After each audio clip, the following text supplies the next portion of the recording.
We have maybe time for one more question, something like that, in the center there. This is directed to both, and I'll try to articulate this well. Given what was suggested to be the collapsing of the prioritizing of orthodoxy to orthopraxy, it's unclear to me why we should prioritize another academic system as the proper response to appropriately teaching systematic theology. And I see this in the fact that liberation theology draws on traditional Western theology as a resource, but this was still insufficient to sort of produce the response that liberation theology is attempting to produce. So it's unclear to me that prioritizing in terms of another academic system, instead of a system that actually equalizes orthodoxy and orthopraxy, is what is needed. And instead it would have to be something along the lines of systematic theology through the lens of discipleship, systematic theology through, through the lens of mission, or something that is actively breaking down the barrier between orthodoxy and orthopraxy, somewhere besides the academic realm. So maybe just challenging Western theology or liberation theology and saying perhaps neither is the correct response. And I would appreciate thoughts from both of you. Okay, do you have something you'd like to say to that? Yeah, sure. The first thing that comes to mind, and I thank you for this question, is, the first thing I can jump to is this is a systematic theology course at TH something, something, something. I think if the questioner wanted to have a sort of systematic theology through the lens of discipleship or something, he might take a pastoral care or pastoral education class. It seems that this is a systematic theology, Theos Logos, study of God, etc., etc. For the sake of the argument here, and what I've been sort of addressing, and the reason why I did bring up sort of this academics, because this is an academic area. This is the arena of academia, and I think that first, or probably the best way to understand and approach and to sort of rebuttal these arguments on both sides, Western theology and liberation theology, the safest place is in the academic world. Here we have the freedom, sort of the ability to approach and to understand different points of views. If we were to apply this sort of in the real world, however you may take that, it seems it might create a dangerous reaction. And so basically, it's best to be first understood in the academic before it can be applied to the practical, is what I would say. Noah, very briefly, do you have anything you'd like to respond to the question? Yes. So I think we should imagine a carpet. And the carpet is our understanding of the world. And so, say wine is Western theology, and the wine spills and creates a stain on the carpet. So you can't just lightly rub it out to dissolve it. You have to really get down and scrub the stain as hard as you can. You have to pour chemicals on the stain, and put more chemicals on the stain.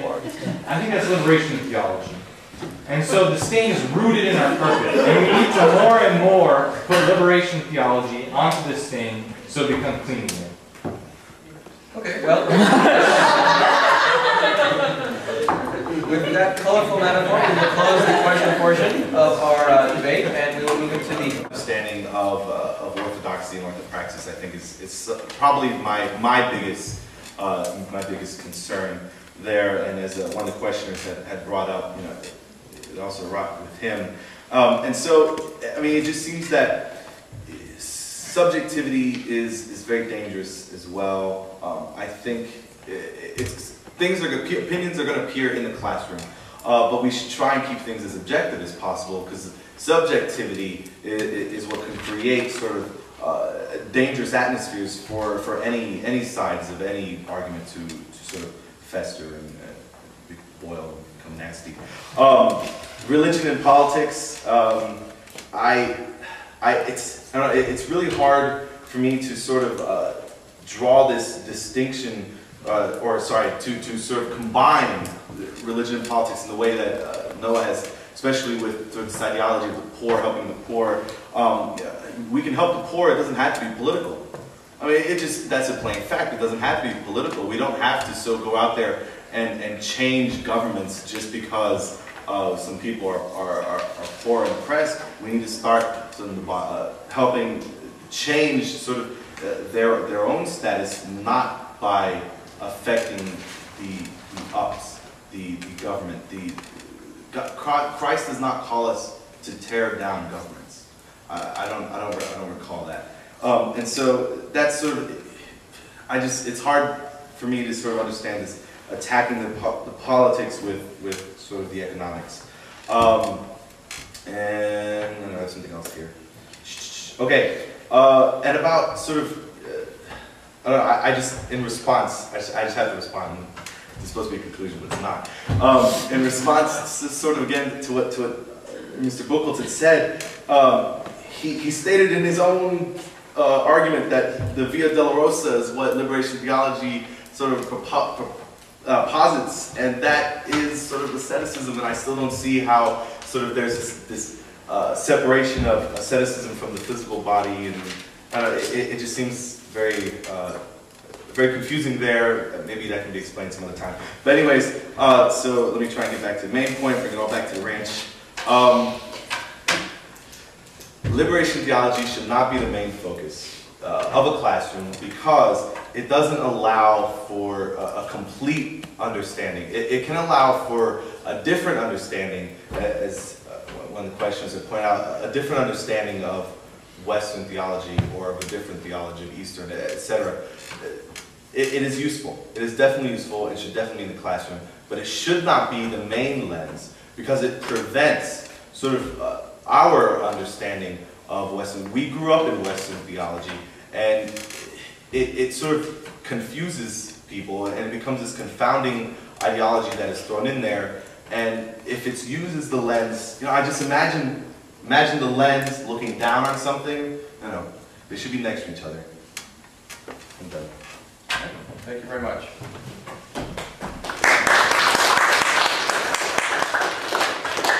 Noah, would you please make your concluding arguments?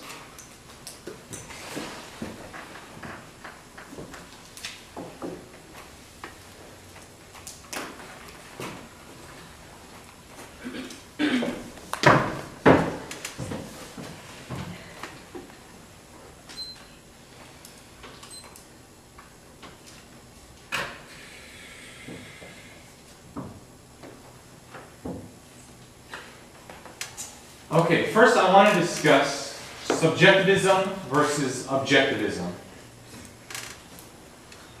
My friend is always confused between the two, objectivism and subjectivism. Switches around which one means what. The word sub means below.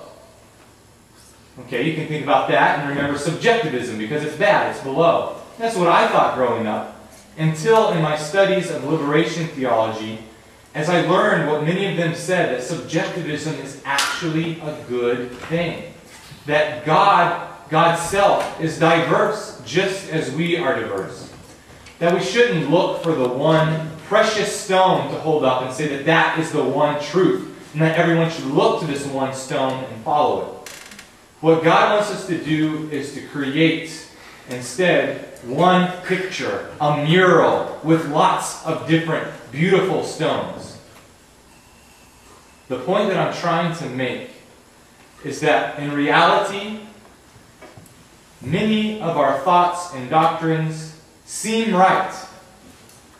But when they're critiqued by liberation theology and opposed by liberation theologians, we come to understandings that we never had before. And we don't have enough exposure to liberation theology. We're so rooted in our Western theological foundation. Mr. Soto talked about uniting with the poor people. And of course, yes, we need to help poor people. But let us look to what Gutierrez says.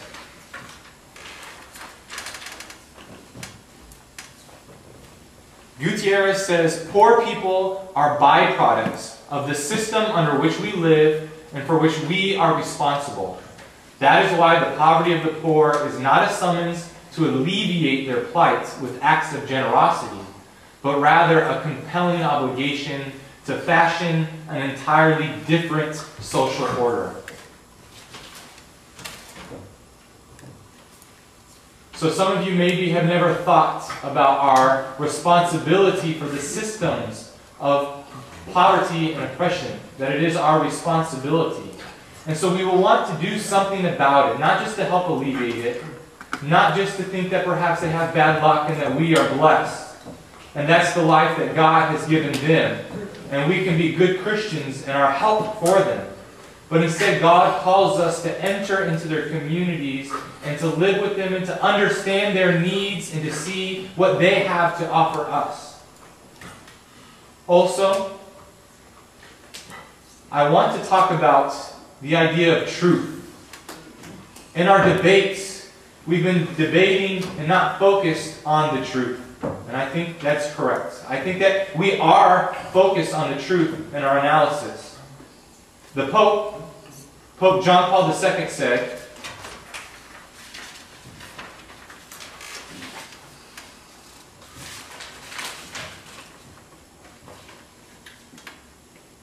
the Pope speaking against liberation theology, because the Pope thought that liberation theology was not focused on the truth, but instead was talking about love and action.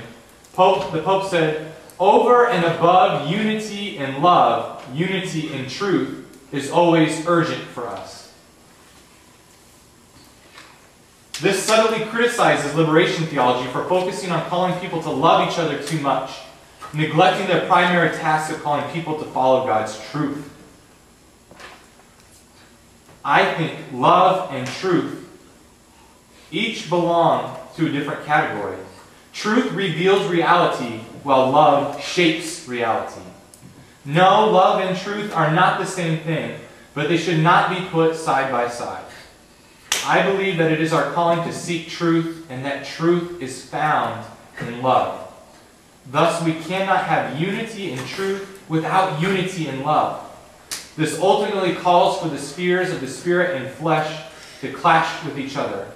We experience love through bodily fellowship with other people, and within such fellowship arises the revelation of truth that will guide us to worship God in truth and spirit, as Jesus promises the Samaritan woman in John 4. So obviously there are a lot of points, and liberation theology conflicts with a lot of the points of Western theology. I think now it is time for us to switch our focus to liberation theology. And our theology education, which is rooted in Western theology, liberation theology can come above it, and liberation theology and its teachings and its ideas will then trickle down into the roots of our Western theological education. And they will start revising Western theology and will help us to see what God really wants us to believe and what God wants us to do to make sure that our doctrine follows and matches God's will for us. And I pray that God's will here on earth will be done as it is in heaven.